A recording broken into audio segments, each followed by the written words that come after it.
The war was not over slavery. It was not an issue. Let me prove to you, just by two simple statements, I'll give you more, but let me prove to you that the war was not fought over slavery. And therefore this flag could never ever have represented slavery. You see, Abraham Lincoln proposed a 13th Amendment to the Constitution. He proposed that 13th Amendment in March of 1861. Here was Abraham Lincoln's proposed 13th Amendment. Quote, "No amendment shall be made to the Constitution which will authorize or give Congress the power to abolish or interfere within any state with the domestic institutions thereof, including that of persons held to labor or service by the laws of said state." End quote. Did you hear that? Lincoln's proposed 13th Amendment said Congress shall not have the power to interfere with any institutions within any state, including those held to labor or service by the laws of that state. In other words, what Abraham Lincoln was saying to the South, if you will accept this proposed 13th Amendment, you may forever keep slaves. Folks, Beauregard never fired on Fort Sumter until April the 9th. This was in March of 1861.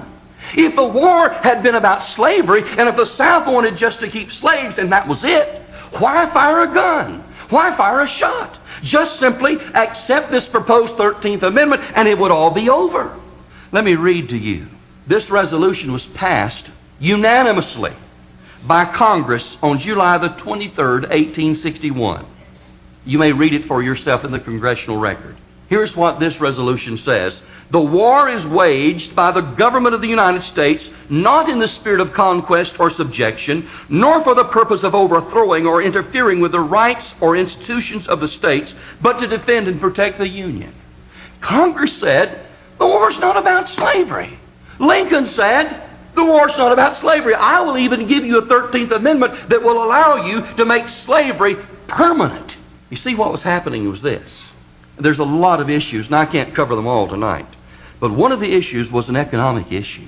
Do you realize the South, before the war, was extremely wealthy?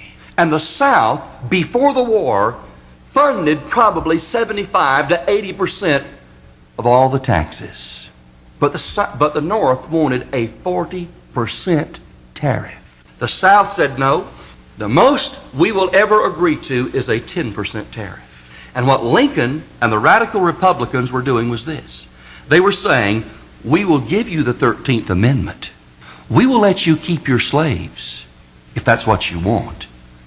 You just let us keep our tariffs. In other words, the North was willing to sell the blacks out for money, for higher taxes. They weren't interested in the slaves. They could care less. You see, Hapgood's book, Abraham Lincoln, the Man of the People, on page 273, quotes Abraham Lincoln as saying, if I could save the Union without freeing any of the slaves, I would do it. Abraham Lincoln later said that slaves are property, and if freed, they should be paid for. Later on, Lincoln said, I have no purpose, directly or indirectly, to interfere with the institution of slavery in the states where it exists. I believe I have no lawful right to do so, and I have no inclination to do so. Now here Lincoln is acknowledging that he has no lawful right to interfere with slavery. Slavery, by the way, was constitutional. All 13 colonies agreed on it. And by the way, in 1776, all 13 colonies held slaves.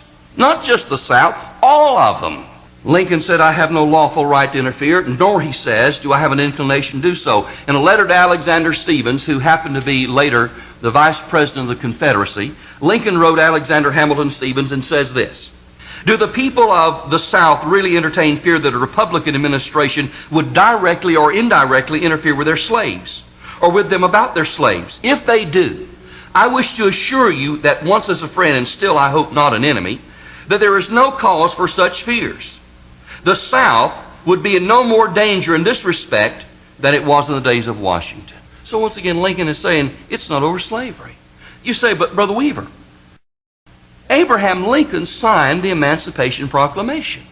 And the Emancipation Proclamation freed the slaves. No, it didn't.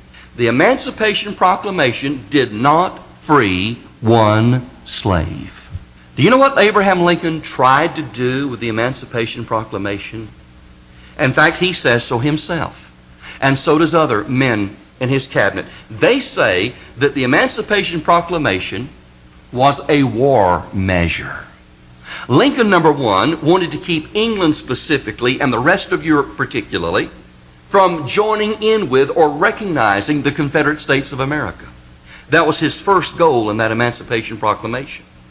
His second goal was a war measure, another war measure, in the sense he was hoping that the blacks in the South would rise up in rebellion against their white masters and their white people. Let me tell you something. Just to show you there was no trouble in the South, there was not one rebellion during that war of black folks. Do you realize 1,000 torches in 1,000 black hands would have emptied the Confederate armies, because the men would have gone home to protect their families? And Lincoln knew that. You see, what Lincoln did was this. Now listen to me. Lincoln tried to free the slaves in the South where he had absolutely no authority, and he refused to release the slaves in the North where he did have authority. Did you know that in the northern armies, even when they were fighting the South, there were slaveholders in the northern armies? Did you know that General Robert E. Lee, when he inherited some slaves, freed them? General Ulysses S. Grant, who was the main general of the North and afterwards became president, even after the war was over, he kept his slaves. And he did so with this excuse: good help is hard to find. You see, the truth of the matter is this. The Emancipation Proclamation was not only unconstitutional, and everybody recognized it, it cost the Republicans a lot of elections. There were 5 northern states that refused after that to elect Republicans to Congress. And moreover, there were a lot of Union soldiers that deserted because of it and refused to fight. Slavery was not the issue.